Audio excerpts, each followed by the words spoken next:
स्वागत है खुदावंद की जीवित हजूरी में। मेरा ये विश्वास है कि होली स्पिरिट आज आपको श्योरली जिलाएगा, जीवित करेगा। बाइबल कहती जितने मरे हुए परमेश्वर का वचन सुनेंगे वो जिएंगे। मरे हुए बिजनेस में, मरे हुए स्पिरिचुअल लाइफ में, अच्छी तरह से आत्मिक जीवन जीते हुए फिर मर जाना, आज आप फिर जी उठेंगे। मैं आपको बता रहा हूं, क्योंकि उसने कहा जितने मेरा वचन सुनेंगे वो जिएंगे। अगर आपकी फैमिली टूट चुकी है, आपको किसी काउंसलर की नहीं जो आपकी काउंसलिंग कर सके, आपको वर्ड ऑफ गॉड की जरूरत है। अगर काउंसलिंग से हल हो जाते तो ऐसे लोग जिनके पास करोड़ों की प्रॉपर्टी थी वो कभी आत्महत्या ना करते, क्योंकि वो परमेश्वर के वचन से दूर थे और वचन ही है जो उनको आजाद करता है। बैठ जाओ अपने शरीर में और बोलो, जो वचन मैं सुनूं वो मेरे लिए हो, मेरे घराने के लिए हो। प्रभु यीशु मसीह, ये वचन मुझे कभी सेम ना रहने दे। प्रभु यीशु मसीह के पवित्र नाम में हम मांगते हैं। प्रेरितों के काम 9 उसकी 1 आयत में लिखा, शाऊल जो अब तक प्रभु के चेलों को धमकाने और घात करने की धुन में था, महायाजक के पास गया और उसने दमिश्क के आराधनालयों के नाम इस अभिप्राय की चिट्ठियां मांगी, क्या पुरुष क्या स्त्री जो इस पंथ पर आए उन्हें बांध कर यरूशलेम ले जाएं। चलते चलते वह दमिश्क के निकट पहुंचा और एकाएक आकाश से चारों ओर ज्योति चमकी और वह भूमि पर गिरा और ये शब्द सुना, हे शाऊल तू मुझे क्यों सताता है। उसने पूछा, हे प्रभु तू कौन है। उसने कहा, मैं यीशु हूं जिसे तू सताता है। परंतु अब उठकर नगर में जा और जो कुछ तुझे करना होगा वह तुझसे कहा जाएगा। जो मनुष्य उसके साथ थे वो अवाक रह गए, क्योंकि शब्द तो सुनते थे परंतु किसी को देखते ना थे। जब शाऊल भूमि पर से उठा तब उसने आंखें खोली, उसे कुछ दिखाई ना दिया और वे उसका हाथ पकड़कर उसे दमिश्क में ले गए। वो 3 दिन तक ना देख सका, ना खाया ना पिया। दमिश्क में हनन्याह नामक एक चेला था, उससे प्रभु ने दर्शन में कहा, हे हनन्याह। उसने कहा, हाँ प्रभु। प्रभु ने उससे कहा, उठकर उस गली में जा जो सीधी स्ट्रेट कहलाती है और यहूदा के घर में शाऊल नामक एक तरसुस वासी को पूछ, क्योंकि देख वह प्रार्थना कर रहा है। और हनन्याह नामक एक पुरुष को उसने भीतर आते और अपने ऊपर हाथ रखते देखा है, ताकि वह फिर से दृष्टि पाए। हनन्याह ने उत्तर दिया, हे प्रभु, मैं इस मनुष्य के विषय में बहुतों से सुन चुका हूं कि इसने यरूशलेम में तेरे पवित्र लोगों के साथ बड़ी बुराइयां की। यहाँ तक कि प्रधान याजकों की ओर से इसको अधिकार मिला है कि जो लोग तेरा नाम लेते हैं उन सबको बांध ले। परंतु प्रभु ने उससे कहा, तू चला जा, क्योंकि ये अन्य जातियों, राजाओं और इस्राएलियों के सामने मेरा नाम प्रकट करने के लिए मेरा चुना हुआ पात्र है। मैं उसे बताऊंगा मेरे नाम के लिए उसे कैसा दुख उठाना पड़ेगा। तब हनन्याह उठकर उस घर में आया और उस पर हाथ रखकर कहा, हे भाई शाऊल, प्रभु अर्थात यीशु जो तुझे उस रास्ते में जिससे तू आया दिखाई दिया था, उसी ने मुझे भेजा है कि तू फिर से दृष्टि पाए और पवित्र आत्मा से परिपूर्ण हो जाए। और तुरंत उसकी आंखों से छिलके से गिरे और वो देखने लगा और उठकर बपतिस्मा लिया और फिर भोजन करके बल पाया। सब बोलो, ये वचन जो पढ़ा गया मेरी जिंदगी में फल लेके आया। प्रभु यीशु मसीह के पवित्र नाम में ऊंची आवाज से बोलो, आमीन।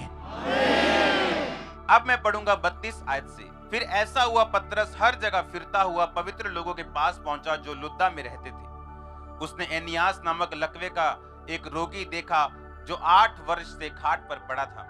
पतरस ने कहा, हे एनियास, प्रभु यीशु मसीह तुझे चंगा करता है, उठ अपना बिछौना बिछा। और तब वह तुरंत खड़ा हुआ।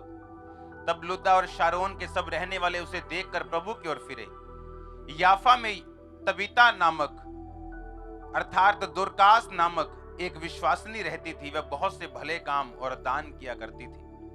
उन दिनों में वह बीमार होकर मर गई और उन्होंने उसे नहलाकर अटारी पर रख दिया, इसलिए कि लुद्दा याफा के निकट था। चेलों ने यह सुनकर, पतरस वहां है, 2 मनुष्य भेजकर उससे विनती की, हमारे पास आने में देर न कर। तब पतरस उनके साथ हो लिया और जब पहुंचा तो उसे अटारी पर ले गए और सब विधवाएं रोती हुई उसके पास खड़ी हुई और जो कुर्ते और कपड़े दुर्कास ने अपने साथ रहते हुए बनाए थे दिखाने लगी। तब पतरस ने सबको बाहर कर दिया और घुटने टेक कर प्रार्थना की और कहा, हे तबीता उठ। तब उसने अपनी आंखें खोल दी और पतरस को देखकर उठ बैठी। उसने हाथ देकर उसको उठाया और पवित्र लोगों और विधवाओं को बुलाकर उसे जीवित दिखा दिया। ये बात सारे याफा में फैल गई और बहुतेरों ने प्रभु पर विश्वास किया और पतरस याफा में शमोन नामक किसी चमड़े का काम करने वाले के यहां बहुत दिन तक रहा। अपने हाथों को उठाओ और बोलो, जो वचन मैं सुनने जा रहा हूं, मैं अपने आप को तैयार करता हूं इस पे फल लाने के लिए।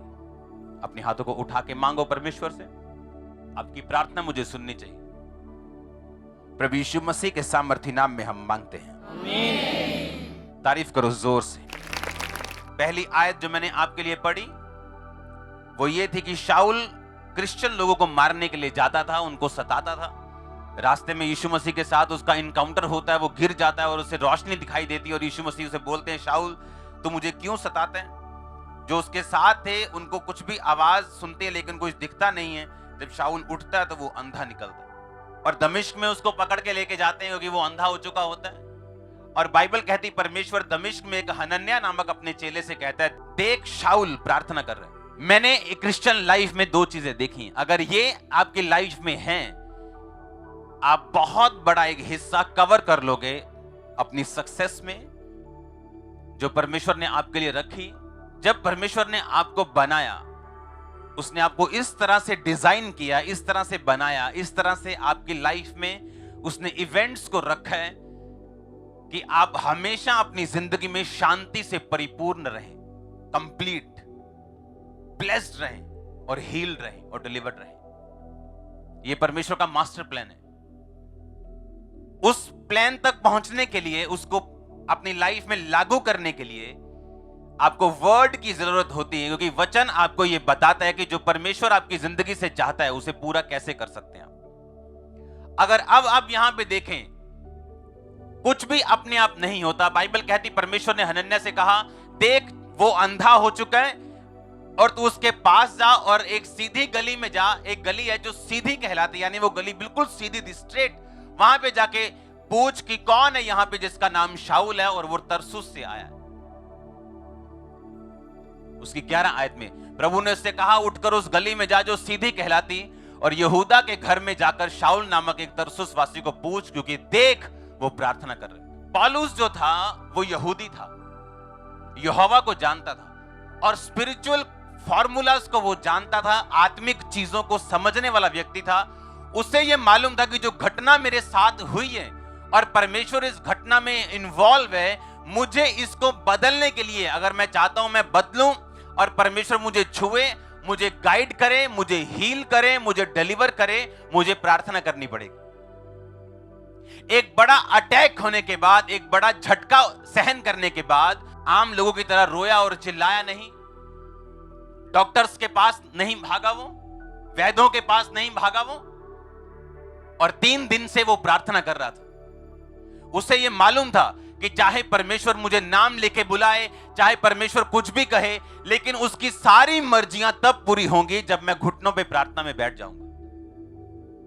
ऐसा ये पॉसिबल है, ये बिब्लिकल है कि शाऊल 3 साल तक अंधा रहता और 3 साल बाद उसकी आंखें खुलती। ये भी पॉसिबल है कि वो 10 साल अंधा रहता और 10 साल बाद वो मसीह का प्रचार शुरू करता अपनी हीलिंग के बाद। ये भी पॉसिबल है कि वो 1 साल अंधा रहता और 1 साल बाद उसकी आंखें खुलती। पर उसने फैसला किया कि जो काम 1 साल 2 साल में होना है, मैं उसे प्रार्थना करके जल्दी करना चाहता हूं। और उसने देरी नहीं की। उसे मालूम था कि चाहे खुदा का हाथ मेरे पे पड़ा है, चाहे मैं परमेश्वर का चुना हुआ हूं, चाहे मैंने परमेश्वर के काम करने, लेकिन बाइबल कहती परमेश्वर बिना इनविटेशन के इस धरती पर आपकी जिंदगी में काम नहीं करता। क्योंकि बाइबल कहती जब आदम और हवा बनाए गए, उनको पृथ्वी का अधिकार दे दिया गया, उनको धरती दे दी गई। अगर आपके पास 1200 मरले हैं, आपने अपने एक गरीब दोस्त को 2 मरले दे दिए, फिर आप उसके मरले में पूछने नहीं जाते, यार क्या किया 2 मरले का, बेच तो नहीं दिया, घर अच्छा बनाया ना, केयर करते हो प्लॉट की, आप नहीं पूछते, आपने दे दिया उसको। आपको किसी ने अपने बर्थडे पे बुलाया, आपने उसको एक पेन दे दिया, आप 1 साल बाद पूछने नहीं जाते पेन का क्या किया, पूछने जाते हो क्या? परमेश्वर ने धरती आपको दी गिफ्ट के रूप में, वो कभी भी आपकी लाइफ में बिना इन्विटेशन के नहीं आता। इसलिए लोग पूछते कहां है परमेश्वर, ये हो रहा है, कहां है परमेश्वर मेरी लाइफ में, ये हो रहा है, कहां है रब, कितने है रब, दुनिया चे हो रहा है। वो बिना इन्विटेशन और बिना प्रार्थना के कभी भी काम नहीं करेगा। और पौलुस ये बात जानता था और बाइबल कहती परमेश्वर ने कहा, हनन्याह मुझे तेरे पास आना पड़ा क्योंकि 3 दिन से एक बंदा प्रार्थना कर रहा है। और अब तुझे जाना पड़ेगा वहां पे, और अब तू जा और एक यहूदा के घर में जा और वहां पूछ शाऊल कौन है जो तरसुस से आया है, और देख तू उस पे हाथ रखेगा और वो चंगा होगा। और लिखा जैसे ही उसने हाथ रखे आंखों से छिलके गिरे और वो चंगा हुआ। और उसके बाद शाऊल जो पौलुस बाद में बना, उसने परमेश्वर का प्रचार करना शुरू किया। अभी उसके पास सामर्थ्य तो वो नहीं थी, वो दान वरदान तो नहीं थे, लेकिन उसने प्रीच करना शुरू किया और परमेश्वर का काम करना शुरू किया। अब आप देख लो आपकी लाइफ में जो परमेश्वर की योजना है, चाहे आप आने वाले दिनों के पौलुस क्यों नहीं, द मोस्ट इंपॉर्टेंट पर्सन क्यों नहीं है, इंडिया में क्रिश्चियन आने वाले, फिर भी परमेश्वर आपकी लाइफ में काम नहीं करेगा और आपकी जिंदगी अड़ी रहेगी और उसी जगह पे स्टक रहेगी जब तक आप प्रार्थना करने का फैसला नहीं करें। और विश्वासियों को यह बात मालूम है कि प्रार्थना बिना पवित्रताई और बिना वचन पे चले उसका कोई फायदा नहीं होता। वो एक असर से रहित प्रार्थना है, इफेक्टलेस प्रेयर है। क्योंकि प्रार्थना तब काम आती है जब परमेश्वर के साथ आपका संबंध सही हो। प्रार्थना एक बल्ब की तरह है। आप अपने घर में बल्ब लगाते हो, एलईडी बल्ब, आपके घर में अंधेरा दो वजहें हो सकती हैं। एक तो पीछे से लाइट नहीं है, दूसरा आपके घर में बल्ब नहीं है। प्रार्थना बल्ब की तरह है। आपने बल्ब लगा लिया, पर अगर पीछे से लाइट नहीं, मेन चीज से कनेक्शन नहीं, तो भी अंधेरा रहेगा। प्रार्थना बल्ब है और मेन वायर से, मेन खंबे से कनेक्शन परमेश्वर से कनेक्शन की तरह। ये दोनों होने चाहिए, परमेश्वर से कनेक्शन और बल्ब। अंधेरा खत्म हो जाएगा, आप हैप्पी, आप ब्लेस्ड, प्रॉस्पर लोग होंगे। इतनी सिंपल सी बात सुनने से और मानने से। देखो परमेश्वर ने क्या कहा, उस आयत को फिर से पढ़ेंगे। परमेश्वर ने कहा देख, क्योंकि देख वो प्रार्थना कर रहे हैं। अब परमेश्वर अपने वचन से पीछे नहीं हट सकता, क्योंकि बाइबल कहती है मांगो तो दिया। अब वो 3 दिन से लिखा वो फास्टिंग में, एक तो वो अंधा हो चुका है, घबराहट के अटैक हो रहे हैं, क्योंकि एक आदमी 5 मिनट अपनी आंखें बंद करके यहां घूम के देख लो, आपको घबराहट होनी शुरू हो जाएगी। और वो 3 दिन से अंधा है, बावजूद इसके कि वो वैद्यों के पास भागे और इधर उधर जाए और आंखों को दिखाए या लाइट पड़ने से शायद कुछ हो गया, उसने 3 दिन फास्टिंग में और बिना खाए बिना पिए वो 3 दिन फास्टिंग में प्रेयर कर रहे हैं। और परमेश्वर को उसकी आवाज सुननी पड़ रही है। और परमेश्वर अपने एक चेले से कह रहा है जा भाई उठ के जा, मुझे प्रार्थना में ये बंदा तंग कर रहा है, तेरे को जाना पड़ेगा। आज जिन 2 चीजों की मैं आपसे बात कर रहा हूं, ये आपकी लाइफ को चेंज कर देंगे टोटल, अगर आपने ध्यान से सुन ली तो। कहता वो प्रेयर कर रहा है, जाओ उसके पास। क्रिश्चियन लाइफ में प्रेयर आपके वो रास्ते खोलती है जो आपने जिंदगी में कभी नहीं सोचे, जो आपके कॉन्टेक्ट्स नहीं कर सकते, आपका गिफ्ट नहीं कर सकता, आपके बड़े नहीं कर सकते, आपके छोटे नहीं कर सकते, आपके वेल विशर नहीं कर सकते, वो प्रेयर कर सकती है। हालेलुया। अब ये आपके ऊपर है। आपने अपनी दुनियावी समस्याओं का हल आपने इधर उधर भाग के आपने खोजना है या आपने प्रेयर करने का फैसला करना है। जोर से बोलो हालेलुया। अब पतरस सब जगह फिर रहा है और एक जगह वो बीमार को चंगा करता है, उससे सब लोगों में फैल जाती है बात कि पतरस आया, पतरस आया। क्योंकि वो एनियास नामक एक लकवे के रोगी को चंगा करता है जो सालों से खाट पे था, और जब उसको हीलिंग मिलती है वो एक ब्लास्ट हो जाता है, सब जगह बात फैल जाती है कि हीलिंग, परमेश्वर चंगा कर रहा है लोगों को। और एक साथ का उसका गांव है, और बाइबल कहती है उस गांव में याफा यानी उसके पास वाला एक गांव है जहां लुद्दा के पास दोरकास नामक एक विश्वासनी रहती थी, भले काम करती थी और दान करती थी। उन दिनों में बीमार होकर मर गई और उसे नहलाकर अटारी पे रख दिया। और पतरस को सुनेहा भेजा गया, पतरस प्लीज आजा यहां पे। और बाइबल कहती जब पतरस आया वहां पे तो विधवाएं रोती हुई, 39 में लिखा, रोती हुई पतरस के पास आके खड़ी हुई और कुर्ते और कपड़े जो दोरकास ने उनके साथ बनाए थे वो उन्हें दिखाने लगी। मैंने एक बात देखी, अगर आपकी लाइफ में प्रेयर और गिविंग और बोना साथ साथ है, बड़े से बड़ा अटैक आपकी लाइफ से खत्म हो जाता है, बड़े से बड़ा। यहां पर यह विधवा, इसकी आदत थी भले काम करना, दान करना, यह उसका लाइफस्टाइल था। और जब वो मरी तो धर्मी लोगों को धक्का लगा, और जब धर्मी लोगों को धक्का लगा उन्होंने पतरस को संदेशा भेजा कि जल्दी आ जाओ। और बाइबल कहती जैसे ही पतरस ने सुना वो गया और सब कुर्ते और कपड़े जो दोरकास ने विधवाओं को दिए थे वो लाकर रोने लगी पतरस के सामने कि देख ये कितनी भली औरत थी और बाइबल कहती है उस पतरस ने सबको बाहर किया और बोला, हे तबीता उठ, और लिखा वो मुर्दा उठ के बैठ गए। एक औरत अफ्रीकन देश में हर साल अपनी उसकी चर्च में एक कन्वेंशन होती थी और वो एक बड़ा जानवर वहां पे लेके जाती थी। हर साल वो लेके जाती थी, पास्टर से मिलती थी और प्रार्थना उस पे होती थी और उसके बाद वो चली जाती थी। इस बार वो औरत थोड़ा जल्दी चली गई और वो औरत जल्दी गई और सुनेहा भेजा पास्टर को कि वो औरत आई, और पास्टर ने पूछा वो इतनी जल्दी क्यों आ गई, इस बार 1 महीना जल्दी क्यों आ गई अपना बड़ा सा जानवर लेके। उसने कहा मेरे को पता नहीं क्यों जल्दी आ गई, लेकिन नीचे एक गाड़ी खड़ी है और वो कह रही है कि आप बुलाओ, मैंने कुछ दिखाना है और प्रेयर करवानी। और जैसे ही वो पास्टर नीचे गया और गाड़ी खोली, उसमें उस औरत के बेटे की लाश थी। और वो पास्टर को झटका लगा क्योंकि वो एक गिविंग और प्रेयरफुल औरत थी, और उसको फिर मालूम हुआ तू 1 महीना पहले क्यों आ गई। और उसने अपने लोगों से बोला इस लाश को पुलपट पे जाके रख दो। और उस पास्टर ने एक बात बोली परमेश्वर से, उसने कहा अगर गिवर देने वाले उन्हीं की तरह मर रहे जो नहीं देते, और परमेश्वर से उसने फाइट की और वो लड़का जीवित हो गया पुलपट से ही। मेरी लाइफ में कुछ गिविंग्स ऐसी हैं जो हमेशा मुझे ब्लेस्ड रखती। हालेलुया। अपने अगुओं के लाइफ, पर्सनल लाइफ में बोना ये मेरी आदत है। सुसमाचार के लिए बोना ये मेरी आदत है, और इसीलिए आप देखते हो हम हर ईयर आशीषित हो रहे हैं। आपने देखा होगा चर्च ने गिव किया, दिया है, और थोड़ा बहुत नहीं, टू मच उन दिनों में जब लोगों के पास खाने को नहीं था। परमेश्वर की उपस्थिति आपके साथ रहती अगर आप प्रेयर वाले इंसान हैं। दूसरा, अगर आप गिवर हैं। उस औरत का जो गिविंग थी, उस गिविंग के कारण वो जी उठाई गई, क्योंकि लोग उससे प्यार करते थे। उन्होंने ये स्वीकार ही नहीं किया कि हम इसको मरने देंगे। मर गई, नहला के अटारी पे रख दिया, अब उसका सिर्फ कॉफिन बनना था, बॉक्स में भेजना था और उसको जमीन में डाल देना था।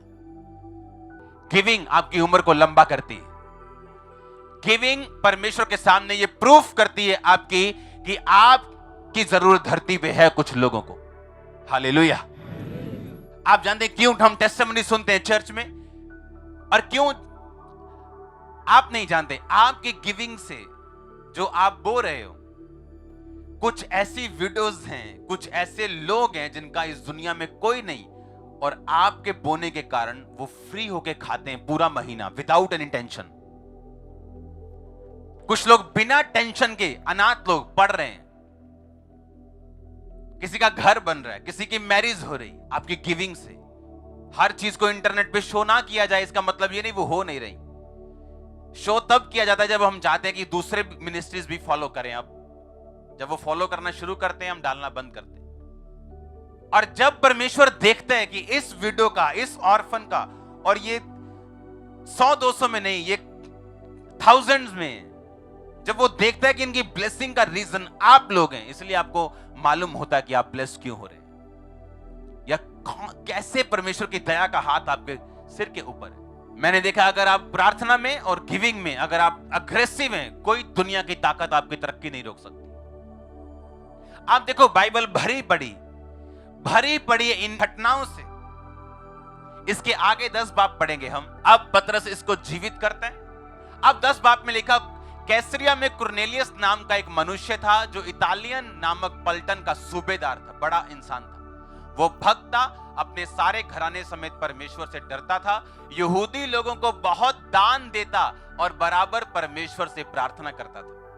उसने दिन के तीसरे पहर के निकट दर्शन में ये देखा स्पष्ट रूप से कि परमेश्वर का एक स्वर्गदूत उसके भीतर आकर, उसके पास आकर कहता है, हे कुरनेलियस। उसने ध्यान से देखा और डर कर कहा, हे प्रभु क्या है? उसने कहा, तेरी प्रार्थनाएं और तेरे दान परमेश्वर के सामने पहुंचे। अब याफा में मनुष्य भेजकर शमौन को, जो पतरस कहलाता है, बुलवा ले। एक स्वर्गदूत नीचे आके एक बंदे से कह रहे हैं, तेरी प्रार्थनाएं और तेरे दान परमेश्वर ने याद किए। और लिखा वो भक्त था और बराबर दान करता और परमेश्वर से प्रार्थना करता था। अब आपने ध्यान से देखना, जब दूसरे दिन वो चलते चलते नगर के पास पहुंचे, कौन लोग? जिनको कुरनेलियस ने बुलाकर कहा कि जाओ वहां पे पतरस नाम का एक बंदा है, उनको लेके आओ। जब वो पहुंचे तो दोपहर के निकट पतरस छत पर प्रार्थना करने के लिए चढ़ा। उसे भूख लगी, कुछ खाना चाहता था, लेकिन रोटी अभी तैयार नहीं थी। और जब वो खाना तैयार कर रहे थे, पतरस बेसुध हुआ और उसके सामने आकाश खुला और एक बड़ा पात्र बड़ी चादर के समान चारों कोनों से लटकता हुआ उसकी ओर आया और उसमें सब तरह के जंतु थे। और एक आवाज सुनाई दी, पतरस उठ मार खा। और उसने कहा, प्रभु मैं कोई अशुद्ध चीज नहीं खाता हूं। उसमें बहुत सारी चीजें थी, बहुत सारे जानवर थे। परमेश्वर ने कहा, जिसको परमेश्वर ने शुद्ध ठहराया उसको तू अशुद्ध मत कर। अब इसमें एक चीज मैं आपको बताना चाहता हूं। जिस टाइम पतरस को परमेश्वर का यह दर्शन आया, उस टाइम पतरस क्या कर रहा था? क्या कर रहा था? क्या? ऊंची बोलो। इमेजिन करो कि कुरनेलियस बंदे भेज दे वहां पे और पतरस प्रार्थना में ना बैठा हो। पतरस को मालूम ही ना हो क्या रहा है। आज कलीसियाओं में गड़बड़ यह है कि किसी की कलीसिया प्रेयरफुल है और पास्टर प्रेयरफुल ही नहीं है, और कॉम्बिनेशन बैठ नहीं रहा। और किसी की कलीसिया का पास्टर प्रेयरफुल है और कलीसिया खाली है। उधर कुरनेलियस कलीसिया है, बराबर प्रार्थना करने वाली, बराबर दान देने वाली। और स्वर्गदूत आगे कहता है, तेरी प्रेयर और तेरे दान दोनों चीजें प्रभु ने याद की हैं, अब तेरे उसका तुझे फायदा मिलेगा। पतरस को अपने घर में बुला। पतरस उधर प्रेयर कर रहा है उसका अगुवा होने के नाते, और प्रार्थना करने में परमेश्वर से विजन देता है कि किसी को अशुद्ध मत कहे, क्योंकि कुरनेलियस जो था वो अन्य जाति था और अन्य जातियों के पास कोई भी यहूदी नहीं जाता था। और इस दर्शन से परमेश्वर उसे यह समझा रहा था कि किसी को भी अशुद्ध मत कहे। अब जब वैसे ही मनुष्य तुझे लेने के लिए आए तो उठ के चला जा। और बाइबल कहती है, जब पतरस के पास वो बंदे आए और पूछा, पतरस कौन है? ऐसे ऐसे हमारे अगुए को, हमारे बॉस को, कुरनेलियस को दर्शन आया कि हम तुझे बुलाएं। और पतरस लिखा उनके साथ हो गया। और अगले दिन जब पहुंचा तो कुरनेलियस सारे रिश्तेदारों को इकट्ठा करके उनका इंतजार कर रहा था। और जैसे ही पतरस ने बातें बोलना शुरू की कि मुझे ऐसा दर्शन आया कि खुदावंद ने एक चारों कोनों से चद्दर लटका के मेरे सामने रखी, वहां जानवर थे अलग अलग। परमेश्वर ने कहा मार और खा, और मैंने कहा मैं अशुद्ध चीज नहीं खाऊंगा। और परमेश्वर ने कहा कुछ भी अशुद्ध नहीं जिसे परमेश्वर ने शुद्ध ठहराया। इसका मतलब यह है आप अन्य जातियों की तरफ परमेश्वर ने मुझे भेजा। और जैसे लिखा वो वचन सुना रहा था, होली स्पिरिट वचन के सुनने वालों पर उतर आया और वो सब पवित्र आत्मा से भर गए। और जैसे ही वो पवित्र आत्मा से भरे, क्या हुआ? पतरस जब वापिस गया अपने चेलों के पास, यहूदियों के पास, उन्होंने पतरस का विरोध किया कि तू अन्य जातियों के पास कैसे चला गया। पतरस ने बताया कि नहीं, मैं नहीं गया, परमेश्वर ने मुझे भेजा। और यह भी कहा कि किसी को अशुद्ध मत कहे। और दूसरी बात, परमेश्वर ने इस वचन पे गवाही दी है और उनको भी उसी तरह पवित्र आत्मा दिया गया जैसे हमें दिया गया था। सब लोगों ने, सब चेलों ने कहा, अगर उनको भी इसी तरह पवित्र आत्मा दिया गया जैसे हमें दिया गया, तो हम पक्षपात करने वाले कौन होते हैं? और उस इंसिडेंट के कारण अन्य जातियों में भी परमेश्वर का प्रचार होना शुरू हुआ और अन्य जातियां भी पवित्र आत्मा से भरने लगी, जिनमें से आप और मैं आज यहां बैठे और खड़े हैं। आप ये बात नहीं समझते कि एक प्रार्थना करने वाला इंसान और बराबर बोने वाला इंसान क्या कर सकता है अपनी लाइफ में। क्योंकि प्रेयर आपको परमेश्वर से जोड़ती और गिविंग आपको दुनिया से अलग करती। गिविंग आपके प्यार को पैसे के लिए खत्म करती और आपको मालूम होता है कि मैंने जो भी खुदावंद के लिए मैं ले रहा हूं, मैं खुदावंद के लिए अगर बढ़ रहा हूं तो मैं परमेश्वर के लिए कर रहा हूं। और जब ये दोनों चीजें आपकी लाइफ का बराबर हिस्सा बन जाती तो बाइबल कहती हेवनली रियल्म में, ईश्वरीय क्षेत्र में आपके लिए चीजें ओपन होती और परमेश्वर अपनी मर्जी को आपकी लाइफ में जाहिर कर पाता है। जाहिर करने के बाद आपको अनुग्रह देता है कि आप उसे पूरा कर सकें और आप उससे आगे बढ़ सकें और एक कंप्लीट परमेश्वर की योजना फिर आपको नजर आती है। इमेजिन करो अगर पौलुस प्रार्थना ना कर रहा होता तो क्या होता? हाँ, हम वेट कर रहे होते। 1 साल पौलुस अंधा रहता, सबके पास जाता, कोई सलाह देता भाई प्रार्थना कर, तो प्रार्थना में बैठता। 2 साल 4 साल अंधा रहता तो उसकी मर्जी थी ये। उसे मालूम था कि परमेश्वर ने मुझे छुआ, उसको मालूम था कि परमेश्वर की मर्जी मेरी जिंदगी में है, लेकिन वो कभी पूरी नहीं होगी अगर मैं प्रेयर में नहीं बैठूंगा। क्या आपको ये मालूम नहीं परमेश्वर की मर्जी आपकी जिंदगी में? अगर ना होती तो आप यहां बैठे भी ना होते। आप बैप्टाइज्ड हो चुके हैं, आप चर्च मेंबर हैं, आप चर्च आते हैं, वचन को सुनते हैं, विश्वास करते हैं, क्या आपको मालूम नहीं कि इसके आगे परमेश्वर की योजना है आपकी लाइफ के लिए, और वो कभी भी पूरी नहीं होगी अगर आप प्रार्थना में नहीं बैठेंगे, सीरियस वाली प्रार्थना में। संडे, पिछला संडे, तारीफ करो उस संडे के लिए। हाँ, कमाल के मिरेकल्स देखे हमने, जबरदस्त काम देखे हमने, हाँ बड़े बड़े काम देखे कि नहीं देखे। लेकिन संडे खत्म हुआ और सोमवार शुरू हुआ और हम फुल नाइट प्रेयर में थे, फुल फैमिली, बच्चों समेत। वो सोते सोते भी फिर हालेलुया हालेलुया कर रहे थे, फुल नाइट, क्योंकि संडे बीत गया। रोज की रोटी क्या करना है? आप अगले हफ्ते की रोटी आज तो नहीं बना के आए, तो पिछले हफ्ते की प्रेयर आपको कैसे चलाएगी अगले हफ्ते? जैसे आपके शरीर के लिए खाना हर वक्त जरूरी है, रोज और ताजा, उसी तरह एवरीडे प्रेयर, रोज, एवरीडे। और आप क्या देखते हैं कि जैसे ही आप अपनी लाइफ को ऐसा मैनेज कर चुके हैं कि प्रेयर आपकी लाइफ का हिस्सा बन चुकी है। जो सफाई आप सुबह घर के 6 बजे शुरू कर सकते हैं, 4:45 उठ के, आप 4:45 उठ जाओ, 1 घंटा प्रार्थना करो, दिन की शुरुआत प्रेयर से करो, रात सोने से पहले प्रेयर करो। दाऊद कहता मैं 7 बार तेरी रोज स्तुति करता हूं। आपने देखा ये दो चमत्कार जो आपके सामने, 3 एनकाउंटर हुए आपके सामने। कौन सा? पहला शाऊल का प्रार्थना के साथ एनकाउंटर होता है। दूसरा उस विधवा का जो बराबर यहूदी लोगों को दान कर रही और उसका काम था दान करना, एनकाउंटर होता है, वो जीवित होती। तीसरा कुरनेलियस का जो प्रार्थना करने वाला है और दान करने वाला है, और बाइबल कहती है पतरस जब उसके घर जाता है पूरा घराना उद्धार पाता है, सब लोग बपतिस्मा लेते हैं, सब लोग आत्मा से भरते हैं। ये आप लोगों के लिए मैं कह रहा हूं। आपका अगुआ अगर फुल ऑफ प्रेयर है, आपको भी फुल ऑफ प्रेयर होना पड़ेगा आपस में कनेक्शन बिठाने के लिए।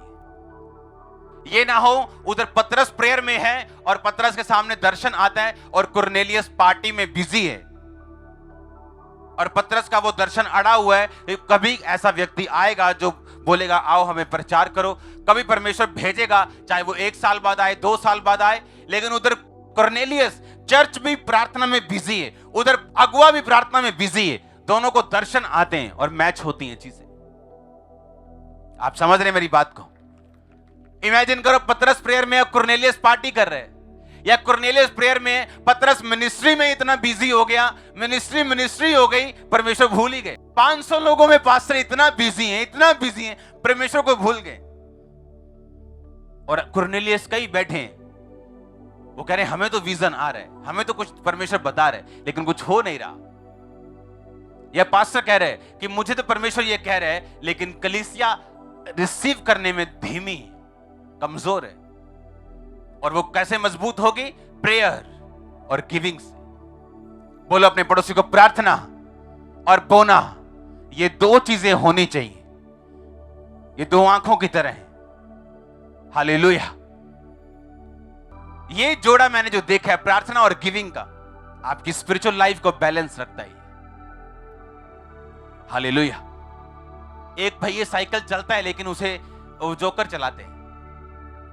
सर्कस में देखा ना, 1 पहिए वाला साइकिल, लेकिन 2 पहिए वाला साइकिल आम लोग चलाते हैं। आत्मिक जोकर हैं जो बोते नहीं या प्रेयर नहीं करते। और जो नॉर्मल लोग हैं उन्हें मालूम है कि जो ब्लेसिंग है, जो डिलीवरेंस है, जो ग्रोथ है, वो दोनों पहियों पे आएगी। कब आपने फुल नाइट प्रेयर की थी अपनी लाइफ में? आपको लगता है कि आप परमेश्वर से विश करेंगे या आप चाहेंगे तो आपको सब कुछ मिल जाएगा? आप बहुत बड़ी गलती कर रहे हैं। परमेश्वर ने हनन्याह को नहीं भेजा, आपको मालूम? परमेश्वर ने कहा हनन्याह, उसने देखा है कि तू जाएगा, उसने देखा कि हनन्याह नामक कोई चेला आएगा। बारात में लिखा उसने हनन्याह नामक एक पुरुष को भीतर आते और अपने ऊपर हाथ रखते देखा कि फिर से दृष्टि पाई। परमेश्वर ने नहीं कहा मैं तुझे परमेश्वर ने कहा पौलुस ने देखा है। और देखा कब है? जब वो प्रेयर में था। आप नहीं जानते कितने विजन्स हैं, कितनी ब्लेसिंग्स हैं, कितने रेवलेशंस हैं, कितनी चीजें हैं जो परमेश्वर आपको बताना चाहता है, लेकिन आपकी प्रेयरलेसनेस, आपकी प्रार्थना की कमी के कारण वो आसमान में लटकी। वो नहीं चाहता आप 4 साल अंधे रहें। अंधे रहने का टाइम 3 दिन था, बस ये परमेश्वर की मर्जी थी। वो नहीं चाहता आप सदा गरीबी में रहें, वो कुछ टाइम था, कुछ मर्जी थी। वो नहीं चाहता सदा संघर्ष करे। कुछ टाइम था, कुछ मर्जी थी, अब उसके आगे आपकी मर्जी, आप उसको लंबा लेके जाना चाहते हैं कि नहीं? आप गाड़ी में चढ़ेंगे और कुछ देर सफर करेंगे, ये तो परमेश्वर की मर्जी है। आप ट्रेन में चलेंगे, लेकिन पैसेंजर ट्रेन में जाएंगे या शताब्दी में जाएंगे, ये आपकी मर्जी है। और आपकी प्रेयर्स आपका फ्यूल है, वो आपकी ताकत है। और याद रखो, बल्ब तो घर में लगा लोगे, मेन कनेक्शन भी होना चाहिए परमेश्वर के साथ। तौबा वाला मन और प्रेयर और गिविंग, दैट्स इट। कोई आपकी गाड़ी रोक नहीं पाएगा। शैतान नीचे आ जाएगा, कुचला जाएगा। मैंने कहा कुचला जाएगा वो। परमेश्वर ने आपकी गाड़ी को स्पीड देनी है, ये परमेश्वर का प्लान है। वो चाहता है आपकी गाड़ी को स्पीड देना। फायर फील्ड आपकी गाड़ी हो, वो फाइनेंस की हो, वो आपकी लाइफ की हो, सेहत की हो, ये परमेश्वर का प्लान है आपकी लाइफ में। रिसीव करो फायर उस प्लान को पूरा करने के लिए। मैंने कहा रिसीव करो फायर उस प्लान को पूरा करने के लिए। आमीन हो चाहे आशीष आपकी। हालेलुया। अपने घर में एक रूल बनाओ प्रार्थना का, अपनी लाइफ में एक रूल बनाओ प्रेयर का। बिना इसके भाई बहन कुछ नहीं। आपकी क्रिश्चियन जर्नी अधूरी और बिना रिजल्ट की, जो और डेंजरस है दूसरे लोगों से भी। क्योंकि वो लोग देखेंगे मसीह में तुम चर्च तो गए, पर तुम्हें फायदा क्या हुआ। वो नहीं देखेंगे तुमने प्रेयर की कि नहीं की, तुम्हारी कितनी बॉयफ्रेंड्स और कितने, वो नहीं देखेंगे। वो ये देखेंगे हुआ क्या, रिजल्ट क्या है तुम्हारी लाइफ। उधर बाइबल कहती पतरस ने जैसे लकवे रोगी को चंगा किया, ये बात सब जगह फैल गई। और जब सब जगह फैल गई, जो विधवा मरी हुई थी उनके लोगों को भी मालूम हुई। उन्होंने कहा पतरस को बुलाओ। हालेलुया। किस तरह से परमेश्वर आपकी लाइफ में इवेंट्स को हीलिंग के जरिए, अपनी ताकत के जरिए, अपनी प्लानिंग के जरिए अनफोल्ड करता है। और वो अनफोल्ड होते हैं, जैसे पतरस की लाइफ में हुआ। हीलिंग होने के बाद वो अगले शहर में जाता है और विधवा को उठाता है। उसके बाद आगे, उसके बाद कुरनेलियस, किस तरह से प्रेयर्स उसके सामने से रास्तों को खोलती है और चीजों को अनफोल्ड करती है, उसके सामने से पर्दों को हटाती है। आप इमेजिन कर सकते हैं पतरस की लाइफ में क्या हो रहा था। क्यों? प्रार्थना वाला व्यक्ति। प्रार्थना कैसी है? प्रार्थना सीरियस वाली है। लिखा पतरस और यूहन्ना दोपहर के समय प्रार्थना करने के लिए चर्च में जा रहे थे। इतना महत्व था प्रेयर करने का कि दोपहर को स्पेशल अपने घर से दूर चल के 5 किलोमीटर, 1 घंटा जाने को, आधा घंटा जाने को, आधा घंटा आने को लग रहा है, सिर्फ 2 घंटे प्रेयर के लिए या 1 घंटा प्रेयर के लिए। इतना इंपॉर्टेंस था प्रेयर में। और आपकी प्रेयर कितनी इंपॉर्टेंट है? आप गाली देते हैं प्रेयर को मोबाइल ऑन करके साथ, मैसेज कर रहा है बंदा, ये आपकी प्रेयर है। और वो स्पेशल जा रहे हैं कहां पे? प्रेयर करने के लिए चर्च में। प्रार्थना एक लड़ाई है, और इस लड़ाई में अच्छी तरह लड़ने के लिए आपको रूल्स बनाने पड़ेंगे अपने बच्चों के लिए, खाने के लिए, घर के दूसरे कामों के लिए, ताकि आप इस प्रेयर को कर सकें, क्योंकि इसी में आपकी लाइफ छुपी है। आपको फाइट करनी पड़ेगी इसके लिए। मेरी फैमिली को मालूम है मुझे प्रेयर टाइम डिस्टर्ब करने का मतलब क्या है, क्योंकि यही हमारी लाइफ है, शुरू से लेके एंड तक। प्रेयर्स रिसीव करो स्पिरिट प्रेयर की यीशु मसीह के नाम में, और मैं जानता हूं कोई रिसीव कर रहा है। आमीन हो चाहिए आशीष आपकी। आप रिसीव कर रहे हो कि नहीं? आप इमेजिन करो जो लोग प्रेयर नहीं करते वो कितने स्टक हो चुके हैं, कितने अड़ चुके हैं, कितने खाली हो चुके हैं। इमेजिन करो आप अपनी लाइफ में कि कितने दर्शन परमेश्वर उनको देना चाहता होगा, नहीं दे पा रहा होगा। कितने रास्ते उनके खोलने के लिए परमेश्वर चाहता होगा, लेकिन नहीं कर पा रहा होगा। आप तैयार हैं? समझ आई कि नहीं आई कि बिना प्रेयर, बिना बोना, आप एक पहिए वाले साइकिल पे हो, अगर एक चीज कर रहे हो, और अगर दोनों नहीं कर रहे हो फिर तो क्या ही बात है। फिर तो आपने प्रोग्राम बना के रखा है कि 40 दिन की जंगल के सफर को 40 साल का कैसे बनाना है, फिर आपने प्रोग्राम बनाया हुआ है। लेकिन अगर आपने फैसला किया हुआ है कि मैं अपनी लाइफ की डेस्टिनी को, उस ब्लेसिंग्स को, उस खुदावंद की मर्जी को टाइम पर पूरा करूंगा, आपकी प्रेयर लाइफ उस विश्वास का सबूत होगी, कर्म होगी कि आप परमेश्वर के वचन के लिए सीरियस हैं।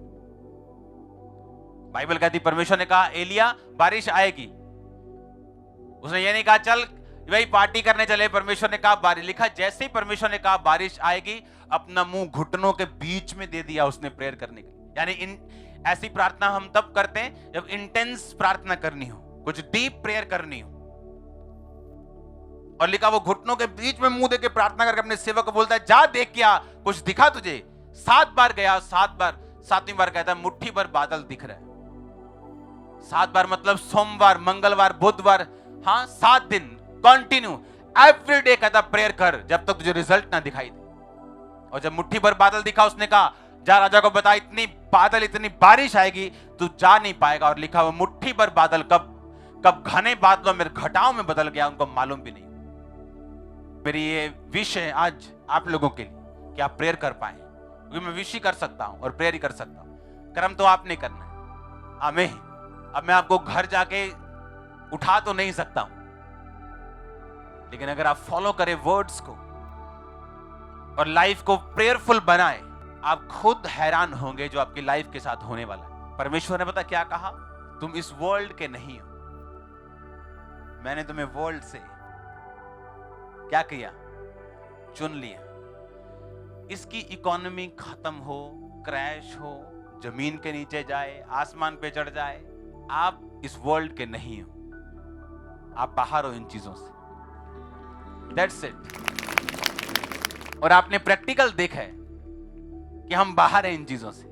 और ऐसा ही परमेश्वर ने आप चाहता है कि आप ऐसा बने। हम इन चीजों से बाहर हैं तब अगर परमेश्वर के हम अंदर हैं तो। अगर हम परमेश्वर से बाहर हैं तो ऑटोमेटिकली वर्ल्ड हमें इफेक्ट करेगा। आज किसी ने क्या किया, उसने क्या किया, पूरी खबर है आपके पास।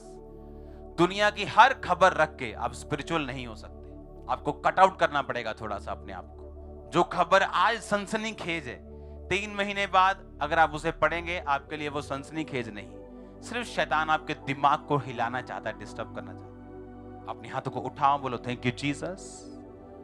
प्रार्थना का आत्मा, गिविंग का आत्मा मुझे दे, मेरी लाइफ में तेरा प्लान पूरा हो। मांगो अपने हाथों को उठा के।